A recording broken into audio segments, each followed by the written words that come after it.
আমাদের গৃহিণীদের সকালে উঠেই মাথায় একটা চিন্তায় ঘুরঘুর করে যে আজকে কি রান্না করব। তো চলেন আজকে নতুন আর একটা রেসিপি নিয়ে চলে আসলাম, আপনাদের মাঝে শেয়ার করব। তো আসসালামু আলাইকুম আমার সকল বন্ধুদেরকে। আমার ভিডিওটি যে যেখান থেকে দেখছেন অথবা শুনছেন, আশা করি আল্লাহর অশেষ রহমতে সবাই অনেক অনেক ভালো আছেন। তো আল্লাহর রহমতে আমরা অনেক অনেক ভালো আছি। তো আজকে চলে আসলাম, আজকে মাছ দিয়ে ফুলকপি দিয়ে আর পুঁই শাক দিয়ে রান্না করে দেখাবো। আর পুঁই শাক গাছের টাটকা টাটকা পুঁই শাক, তো এই কড়াইটি নতুন কিনেছি, তো লেগে যাবে বলে আমি অন্য কড়াইতে মাছটা ভেজে নিয়েছি। তো আমি তেল দিয়ে দিয়েছি কড়াইতে, এই তো তেলটা তেতে গেছে। এখন আমি পেঁয়াজ দিয়ে দিচ্ছি, একটু নাড়াচাড়া করে একটু লাল লাল হওয়া পর্যন্ত আমি পেঁয়াজটা একটু ভেজে নিব। যদি ভিডিওটি ক্লিক করে থাকেন প্লিজ একটা লাইক করে দিয়ে ভিডিওটি কন্টিনিউ দেখবেন।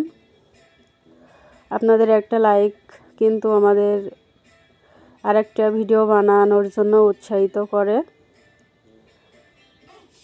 তো এই দেখেন আমি এখানে মরিচ, হলুদ, লবণ দিয়ে দিয়েছি। এখন একটু নাড়াচাড়া করে একটু পানি দিব, দিয়ে এখন একটু কষিয়ে নিব ঢাকা দিয়ে। তো শীতের সময় কিন্তু এই সবজিটা অনেক ভালো লাগে খেতে। আর ফুলকপি তো আমার অনেক প্রিয় একটা সবজি, বাঁধাকপির চেয়েও ফুলকপিটা আমার কাছে অনেক অনেক ভালো লাগে। তো রসুন দিতে ভুলে গিয়েছিলাম, এখন রসুনটা দিয়ে দিলাম, দিয়ে এখন একটু কষিয়ে নিব। সো প্লিজ কে কোথা থেকে আমার ভিডিওটি দেখছেন প্লিজ কমেন্টে জানাবেন। আমার খুব ইচ্ছে করে জানতে যে আমার আপু ভাইয়ারা কোথা থেকে আমার ভিডিওটি দেখছে। তো আমার ভিডিওটি পুরাপুরি কেউ দেখে না, ওই জন্য আমার কথাগুলোও শুনতে পায় না, মানে শোনে না, পুরা ভিডিওটা কন্টিনিউ দেখে না কেউ। খুবই খারাপ লাগে। তারপরেও আমার বন্ধুদেরকে যতটুকুই দেখে আমার ভিডিও, তাদেরকে আমার মন থেকে দোয়া ও ভালোবাসা। তো এই দেখেন আমি মশলাটা কষানো হওয়ার পরে আমি ফুলকপিটা আর আলুটা দিয়ে দিয়েছি। আলুর ভিতরে একটু পানি ছিল, তো সেই পানিটা শুদ্ধ হয়ে আমি দিয়ে দিয়েছি। এখন আমি আর পানি অ্যাড করব না, এখন আমি ঢেকে দিব, দিয়ে একটু সিদ্ধ করে নিব। একটু কষিয়ে নিলে পরে আমার তরকারিটা প্রায় রান্না হয়ে যাবে অর্ধেক। তো এই তো আমার দেখেন কতটা সুন্দর হয়েছে।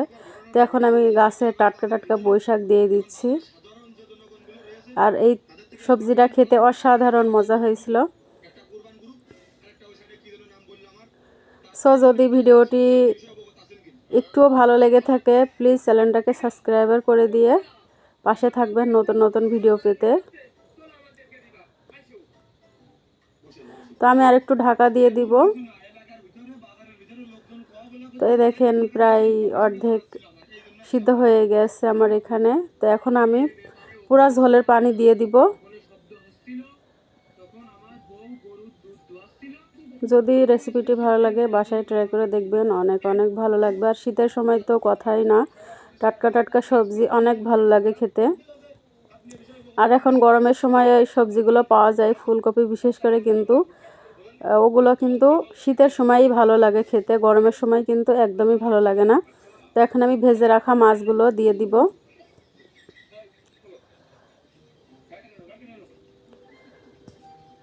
তো মাছগুলো দেওয়ার পরে আমি এখানে আরেকটু পানি অ্যাড করে দিব। মাছগুলো একটু নেড়েচেড়ে আমি ভিতরের দিকে দেওয়ার চেষ্টা করছি।